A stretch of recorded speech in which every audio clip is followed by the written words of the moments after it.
Right, so this is lecture number 19 of Math 676, and what I would like to talk about today is problems that have more than one solution variable. So in the deal.II diction, we call these vector-valued problems.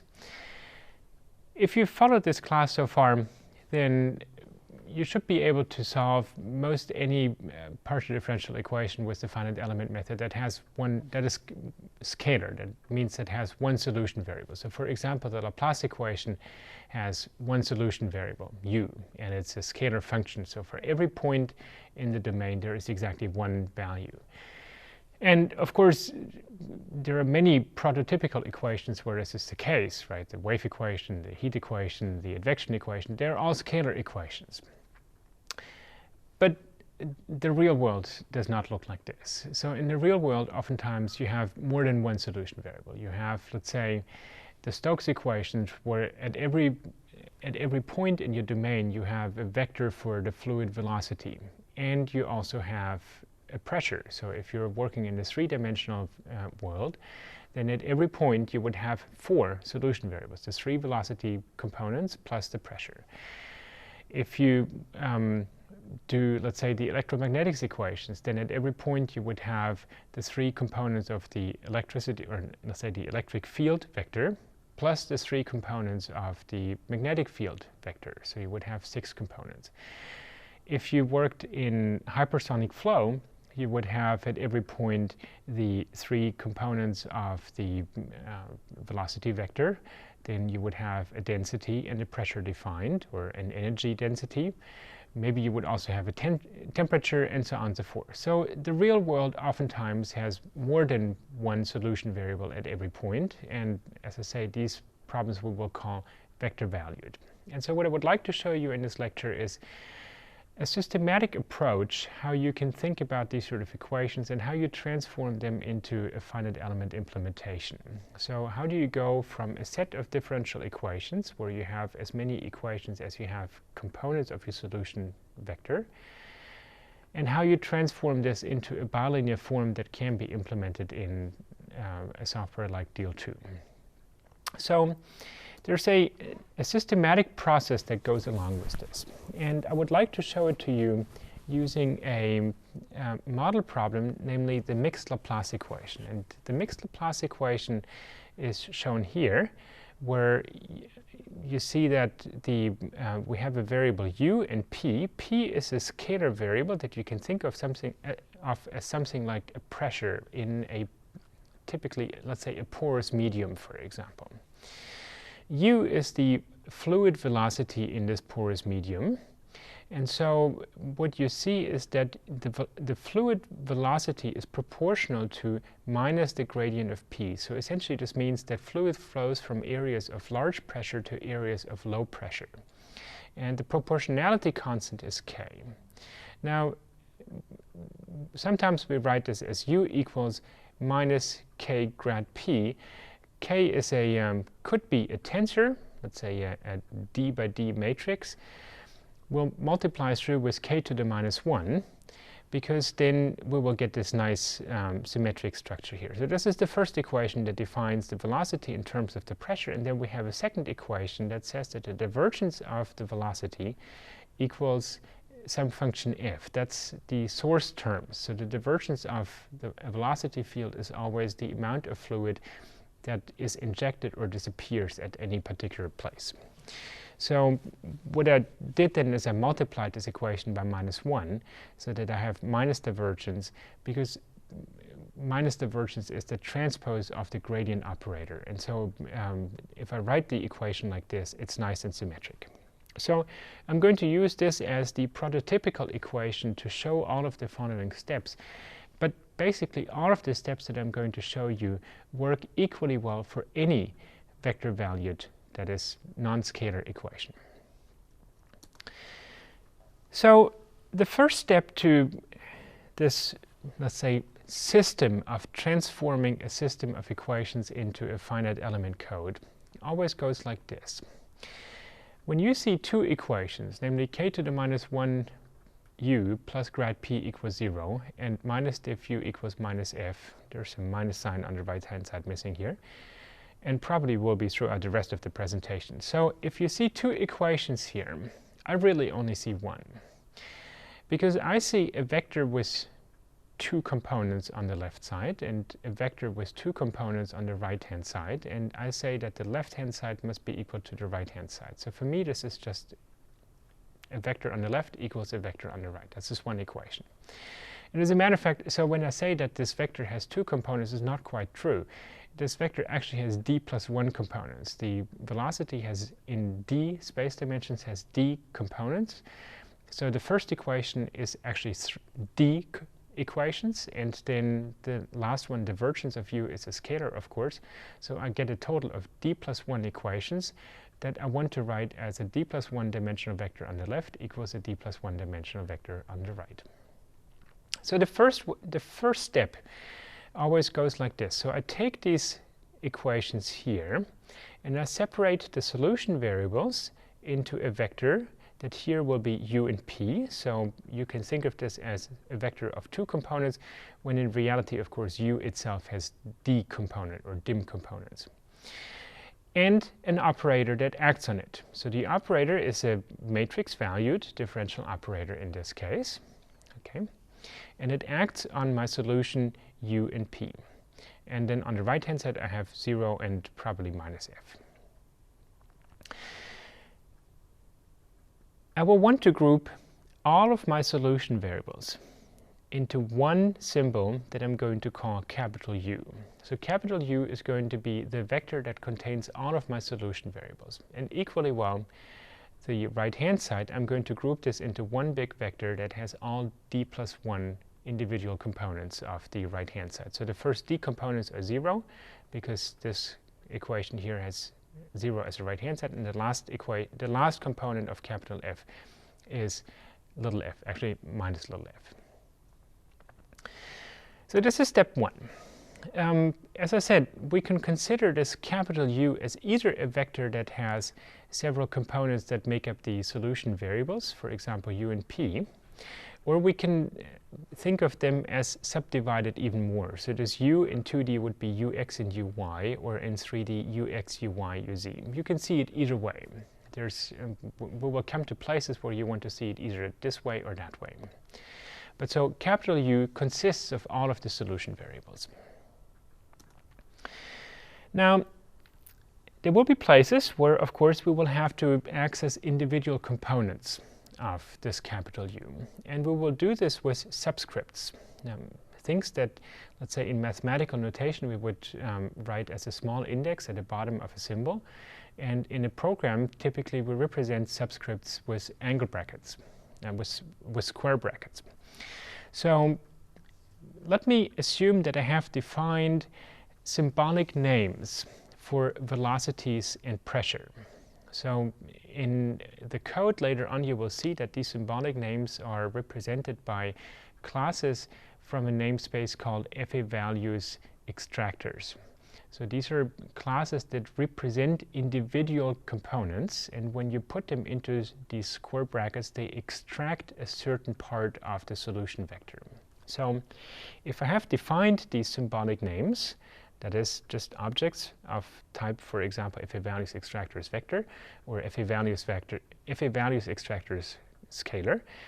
So if I have defined these, then if I say u square bracket velocities, then that will extract out of this vector of all the velocities and the pressure exactly the dim velocity components that make up this velocity field little u. Likewise, if I extract from my solution vector capital U the pressure, I get the single scalar component p. And you note that u square brackets velocity is a dim dimensional vector, u square brackets pressure is a scalar, so there are extractors of different kinds. You can extract individual scalar components, or you can extract whole vectors, or if you want to do more complicated things, you could extract general tensor-valued parts of the solution vector, for example. So depending on what kind of extractor you have, you get a different kind of object. Of course, let's say if your equation required you that you have the x velocity, you could define a scalar extractor that corresponds to the first component of the velocity vector. And when you say capital U, square bracket, the scalar extractor for the first velocity component, you get a scalar function that corresponds to the first component of the velocity. Okay, so the second step of this program is that we're going to take this equation, namely this matrix k minus 1 grad minus divergence u applied to u equals f, and we're going to multiply it, as we always do, from the left with a vector-valued test function. So we have a function phi that also is going to have dim plus 1 components, and we're going to multiply this from the left with this matrix times a vector, so with this vector here. So this is the phi transpose times this thing here is the same as the dot product between phi and the thing on the right, and then we integrate over the domain. So that's the second step. Now, you can again consider this capital phi as a test function that is composed of individual parts. So in particular, it has dim velocity components and one scalar pressure component. Okay, and you can apply the subscriptors equally well to the test function as you can apply it to the solution. The third step is that you multiply out these terms. So if I have this equation here where I have integral of phi times this thing here, when I form the product between this vector, this matrix, and this vector, I get 3 terms.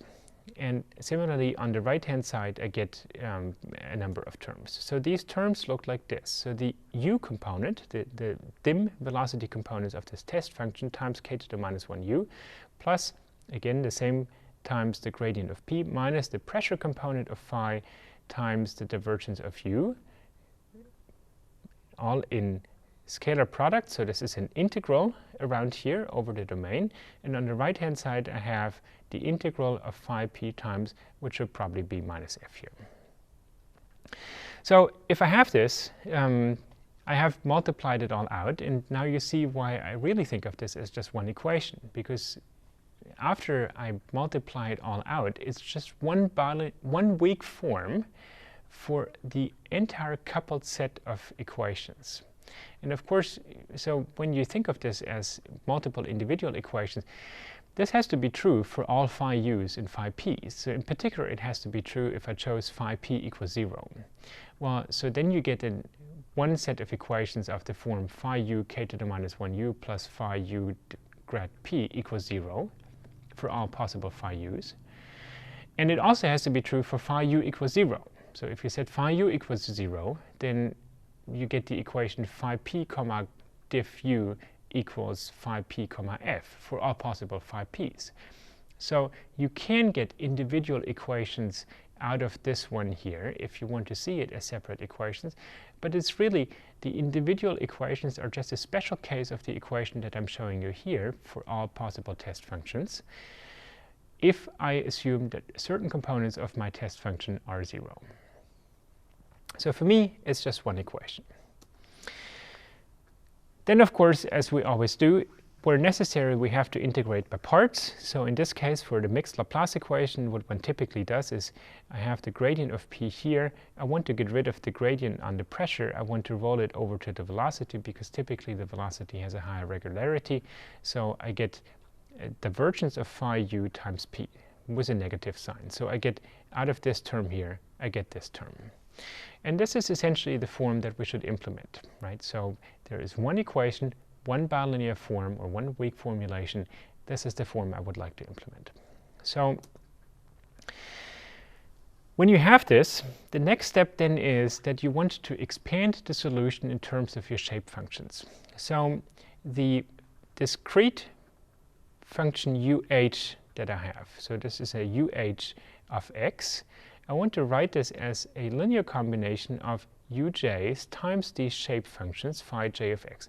Phi j's, these are functions with dim plus 1 components. Uj's, these are just numbers. These are expansion coefficients. Okay. this is actually a vector valued function again. So these coefficients here are expansion coefficients of the entire solution, not just of the velocity component, not just of the pressure, but of the entire solution.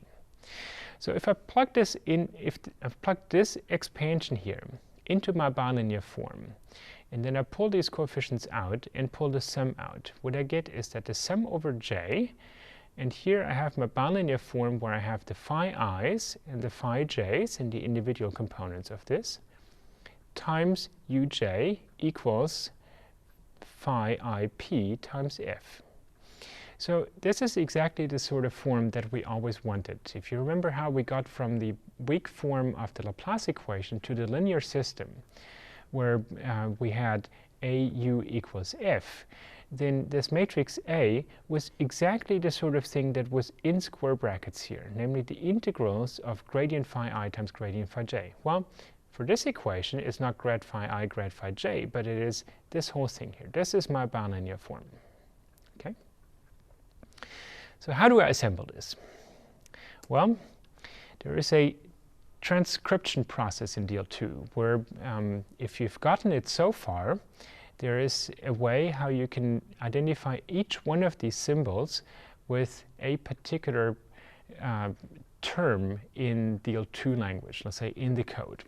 So if my matrix is Aij equals this whole thing with the phi i's and the phi j's, then in the code what I will have to do is I will have to, you remember that we do quadrature, so I have to evaluate the u part of phi I at a particular quadrature point. And the u part, of course, is actually a tensor, or let's say a vector of length dim. So the transcription of this mathematical symbol into code is going to look like this. It's going to be in FA values. And FA values, as we had before, it represents the values of shape functions at quadrature points. Well, I'm interested in particular in the u component of these shape functions. So I need to subscript FA values, namely the velocity components. Okay? And then I need to evaluate the value of these velocity components for the i's shape function at the q's quadrature point. Then over here, for example, I need to evaluate the pressure component. That works exactly the same. So if I want phi I comma p, so the pressure component of the i's shape function at quadrature point q, I'm going to say FA values, square brackets, pressure dot value I comma q. And then the last term that I need to have is, here I have the divergence of a velocity term, here the same thing. So I need the divergence of the u component of the i's shape function at the q's quadrature point. So I'm going to say FA values, subscript velocities dot divergence of the i's shape function at the q's quadrature point. And so you see how I can transcribe every one of these symbols that appear in the bilinear form into a piece of code. There are many other ways of doing this. For example, you oftentimes need the gradient of a shape function. Let's say the gradient of the pressure, then you would say FA values dot square brackets pressure dot gradient I comma q. The gradient in this case would be a dim dimensional vector because the pressure is scalar. If you had a problem where you needed the gradient of the velocity, then you would say FA values square brackets velocities dot gradient I comma q. Well, because the velocities are vector valued, FA values square bracket velocities gives you a dim dimensional vector, dot gradient gives you a dim by dim dimensional matrix. So you would write this as FA values square brackets velocities dot gradient I comma q. It gives you a dim by dim matrix. Maybe you need a symmetric gradient. If you work with elasticity, then you would write FA values dot, for example, displacements dot symmetric gradient I comma q, and so on and so forth. So there's many ways to extract, let's say, the values or individual operators applied to a shape function that is a subset of the total test function capital phi I. So if we have these sort of transcriptions between mathematical symbols and actual source code, then the next step is that we look at how the bilinear form actually looks like. And so this is a little bit of a busy slide, but let me walk you through this.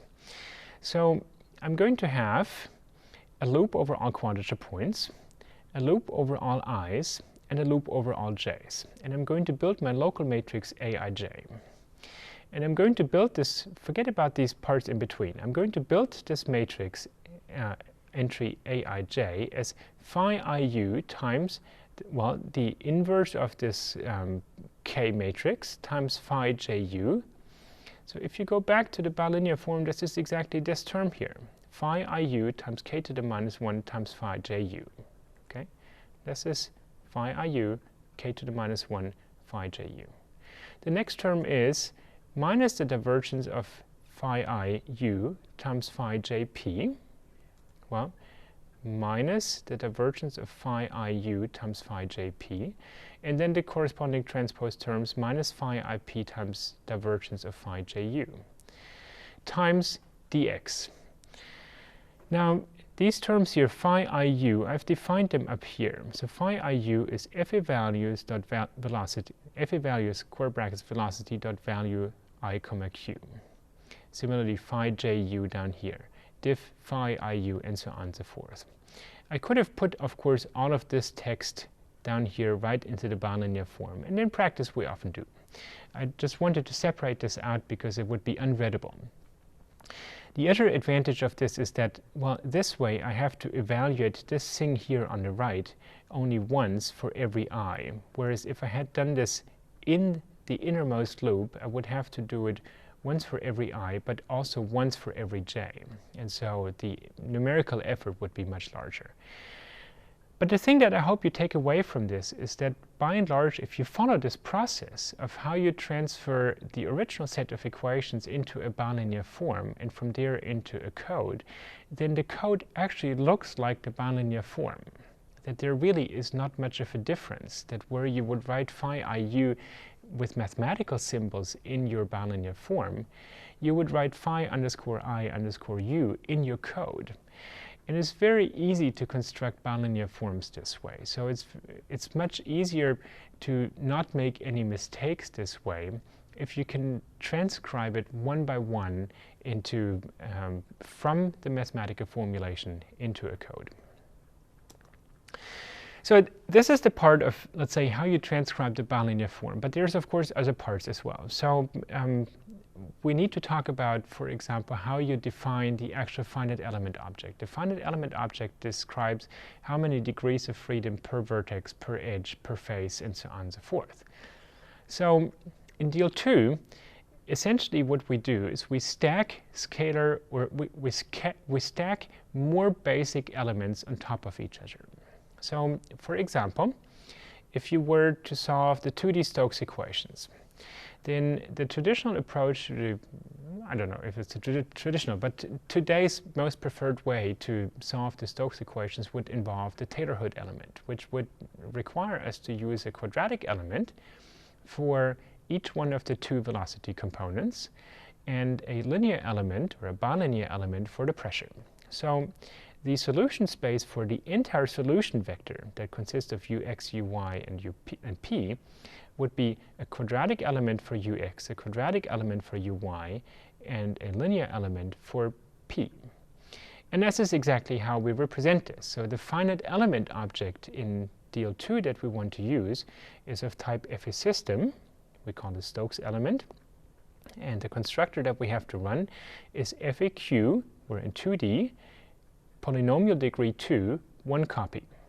Okay, so one copy of a quadratic element for ux, one copy of a quadratic element for uy, and one copy of a linear element for p.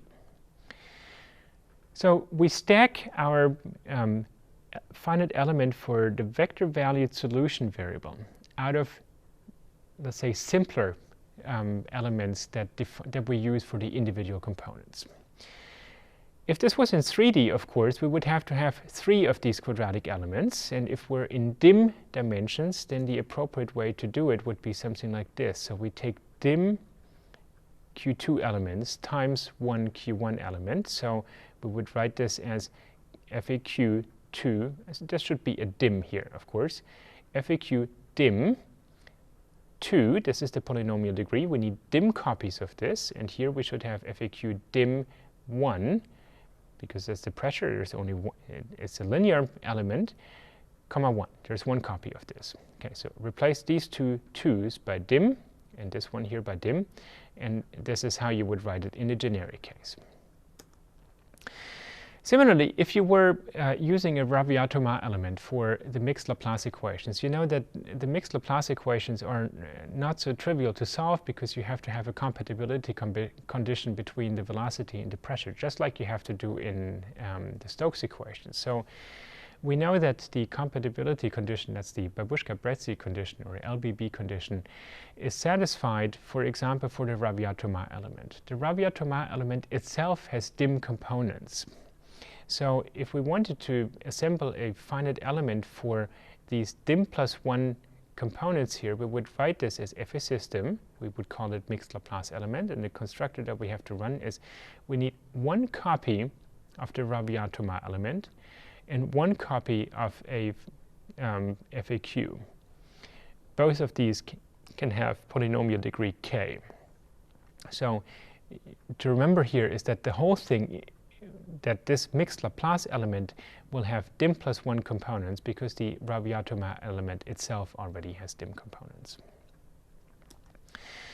Okay, so this is the first step. Then you would be able to assemble the bilinear form, and then there comes a point when you need to create graphical output.